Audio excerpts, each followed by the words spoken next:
We don't fail to release records because we just get off on hassling people.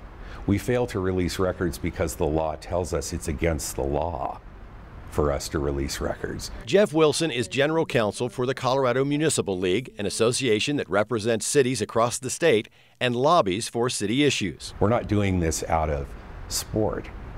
We're doing this to comply with the law. We tried to talk to officials at several municipalities around the state about their open records policies.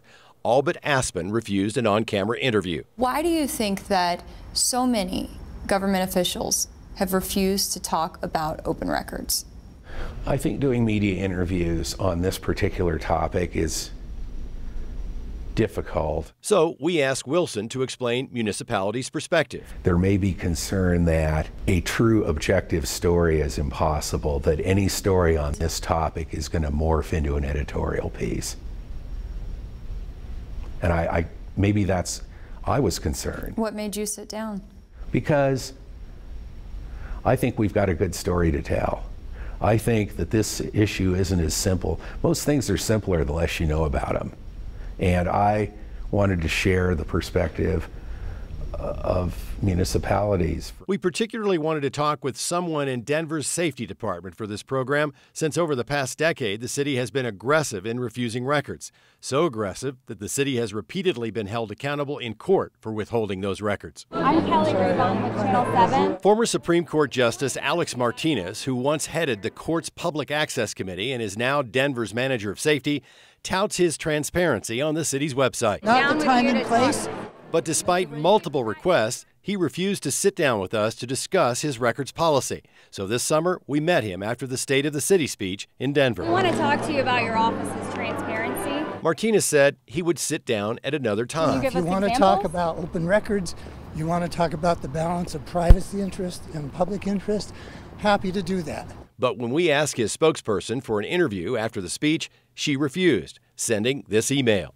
The manager remains disinclined to provide an on-camera interview based on our understanding that you wish to ask questions concerning matters that precede the Hancock administration and the manager's appointment. We're not carrying a torch for secrecy. So we are left with Wilson to respond to problems we found with open records in Colorado. Colorado has a robust, highly effective Open Records Act. What letter grade would you give Colorado? I'd give Colorado a B. National studies and Colorado media attorneys disagree. On an overall grade, a D. Wilson maintains the system works because people denied records can just go to court. The courts are open to people who feel they've been wronged. If we're wrong, the taxpayers pay their attorney's fees. For us, it's a lose-lose proposition. If we make the slightest error, our taxpayers are penalized. But Kelly says, realistically, the upfront cost to challenge a public records denial is overwhelming, and most people just walk away. Because if they lose, they're stuck paying their attorney. State Representative Joe Salazar has supported changes in state law to increase public access to records. He's also a private attorney who often helps clients obtain records.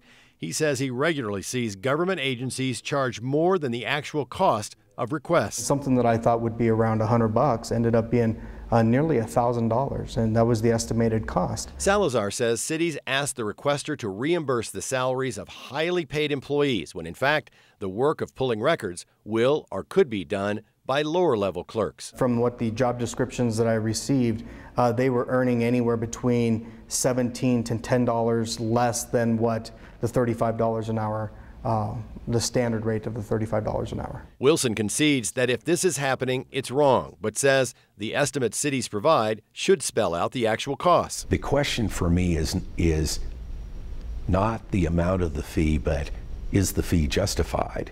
I think all these fees should be completely transparent. And Wilson says Colorado open records laws may allow access to too many records, like personnel files of city employees. This sort of release has real personal impacts on people in their real lives. One might say, well, they're working for the taxpayers, so there's an expectation of that their records will be open because they're receiving taxpayer dollars as part of as their salary. Absolutely, that's an argument. The other argument is that even public employees who come to, firemen, policemen, people that work for our cities and towns should not trade some modicum of privacy for their willingness to serve the public. Wilson claims conflicts are very rare. The vast majority of records requests are handled right away. There's no problem, there's no fee, there's no waiting, or there's very limited amount of waiting and no fee. But Wilson could provide no documents or an audit to prove his point. Some areas of the law are very challenging for us. It's impossible to say how many people actually walk away when they are refused records, because we found many agencies don't keep a log of how they handled records requests. Any system administered by humans is going to involve human variation, but doesn't involve injustice. And I'm pleased that in most cases I don't see injustice in the administration of the current system. Unless you have a big group, a big lobbying group with a budget, you're not going to be heard. The pushback to make it easier for you to get public records. And you should be able to sit from your computer and anybody access any publicly available information and public documents on their own.